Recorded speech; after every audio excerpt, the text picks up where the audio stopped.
Uganda and Tanzania are forging more partnerships ahead of the capital-intensive phase in the oil and gas sector. We shall have an expected 20 billion or so dollars to be invested in oil and gas in Uganda. And that investment goes only to private sector.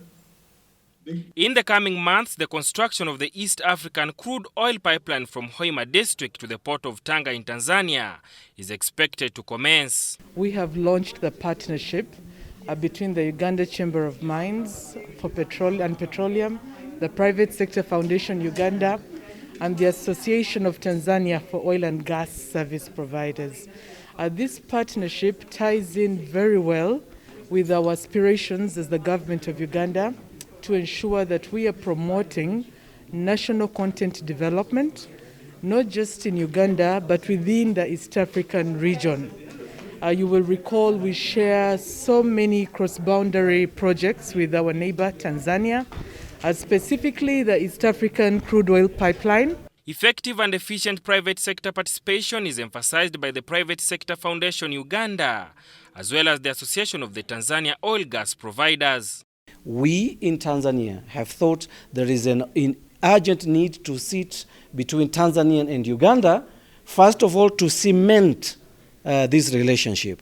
But two, we want now to embark on bidding together. You have seen the Ugandans now and Tanzania have started to collaborate in joint venture, bidding together. If something that has been done in Uganda, we say we do not need to reinvent the wheel. It should be applied into Tanzania. However, concerns are raised on major bottlenecks that may hamper the achievement of local content in both countries, despite the ring fencing of 16 sectors in the value chain. High interest rates on loans and excessive collateral from businessmen with an interest on investing is cited as the key obstacle. And our banks will have to step up to support the sector. But as I said, that the years that we have spent preparing have enabled our companies and the financial institutions to prepare themselves. So we think that with this preparation, we should be in a position as banks to provide the required products that are needed for our companies to participate. Sarah Mubale, Dennis Sigoa, UBC News, Kampala.